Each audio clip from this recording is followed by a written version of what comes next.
Good afternoon, Year 1.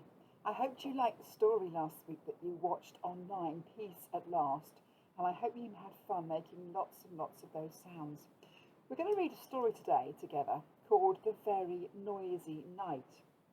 It's by Diana Hendry and illustrated, I think, by Jane Chapman. And it's the story of two little mice. And Big Mouse wanted to go to sleep, but Little Mouse was hearing noises all round the house. What we're going to do, we're going to make the sounds using our voices and our mouths. So we're not going to get anything out to make noises with. We're going to just make noises with our mouths. And we're going to listen to the story. I'm going to tell you the story. And then we're going to stop and make the sounds as we go. So let's settle down. Let's get comfortable and enjoy the story. It was the middle of the night, and Big Mouse was fast asleep in his big bed. Little Mouse was wide awake in his little bed. Big Mouse, called Little Mouse. I can hear something rushing round the house, huffing and puffing. Let's all make some huffing and puffing sounds.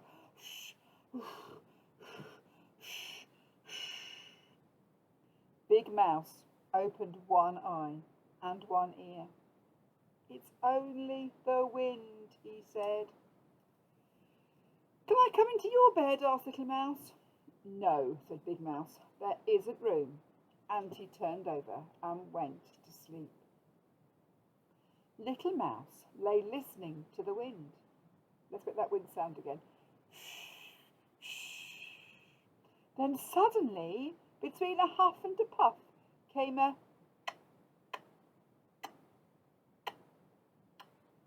tapping sound. Can you do that? Little Mouse climbed out of bed, opened the front door just a crack, and peeped out. Whoosh! So you do that.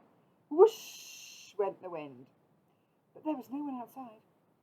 Big Mouse, called Little Mouse. I hear someone tapping. Perhaps there's a burglar on the roof. Big Mouse got out of bed and opened the curtains. Look, he said, it's a branch tapping on the window. Go back to sleep. Can I come into your bed? Asked Little Mouse. No, said Big Mouse. You wriggle. Little Mouse lay in his own bed and listened to the wind huffing and puffing.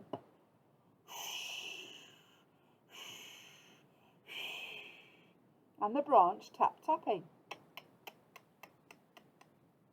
And someone calling, hoo, hoo, hoo, hoo. Can you make that sound? Hoo, hoo.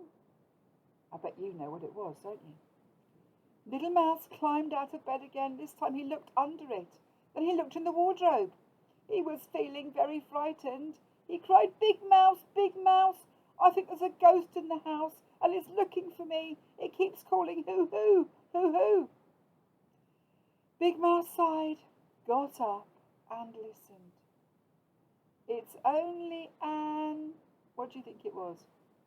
It was an owl. It's awake, like you, he said. Can I come into your bed? Asked Little Mouse. No, said Big Mouse. Your paws are always cold. And Big Mouse pulled the blanket over his head and went back to sleep. Little Mouse got back into his own bed, and he lay and listened to the wind huffing and puffing. The branch tapping, and the owl hooting. Hoo hoo, hoo hoo. But shh, what was that?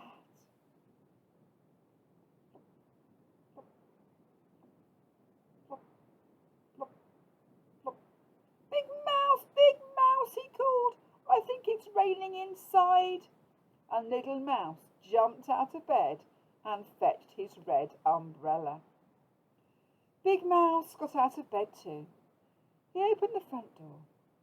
Be quiet, wind, he said. Be quiet, branch. Be quiet, owl. But they took no notice. Then Big Mouse turned off the dripping tap and put away the umbrella. Can I come into your bed? Asked Little Mouse. No, you're nice and snug in your own bed, said Big Mouse, taking him back to his bedroom.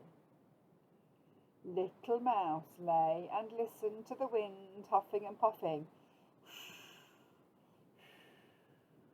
the branch tap-tapping, and the owl hooting. Hoo-hoo, hoo-hoo. And just as he was beginning to feel very sleepy indeed, he heard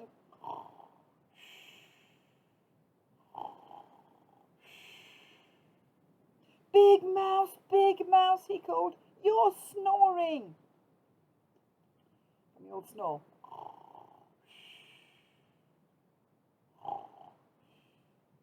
Wearily, Big Mouse got up. He put his earmuffs on Little Mouse's ears. He put a paperclip on his own nose, and he went back to bed. Little Mouse lay and listened to nothing. It was very, very quiet.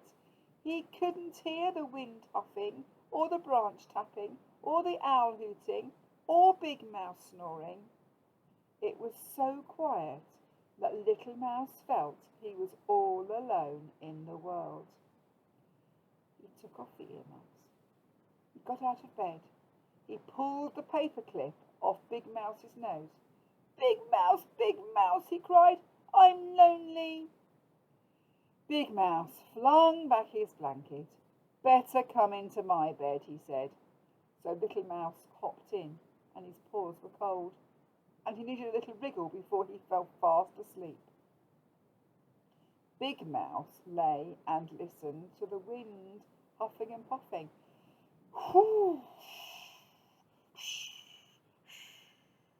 The branch tapping,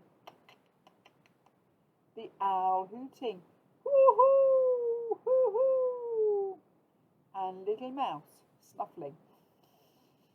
Can we snuffle?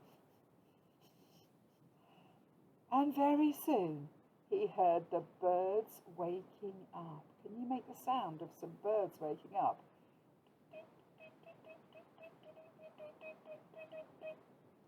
But neither of them heard the alarm clock because they were both fast asleep.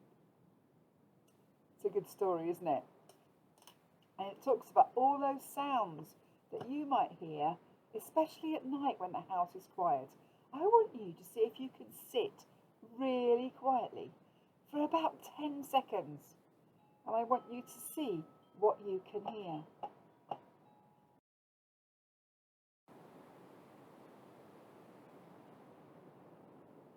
I wonder what you can hear in your house. I don't know if you heard, but the minute I said I want you to be quiet for 10 seconds, my front doorbell went. And I heard the shuffling of feet going to answer it. I had the door open. I heard people talking at the door. It was the postman. At the moment, I can hear my daughter. She's teaching maths from another room. I can hear someone walking up and downstairs. I wonder what you can hear. What I want you to do this week, I want you to listen to all the sounds you can hear. And I want you to pay attention to them. You haven't got to write them down. I don't want you to see a list. I just want you to listen. When you go out in the car, what sort of sounds you hear in the car? We're talking about transport another week and the sounds that makes. But you can hear the indicator clicking.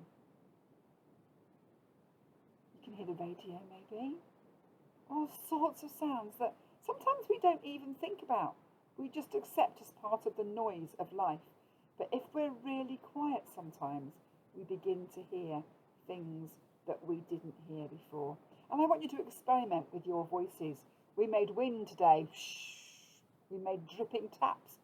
Plop, plop, plop, plop. We made the tapping, didn't we, by clicking our tongues behind our teeth. And we made the noise of an owl by going whoo through our mouths. I want you to experiment with some of the noises you can make because your mouth is an amazing musical instrument. We can sing with it, but we can also make so many different sounds. We're going to be thinking about animal sounds next week.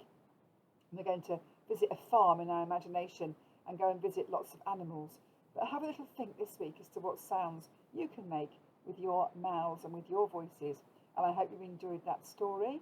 And I look forward to seeing you again next week. Bye.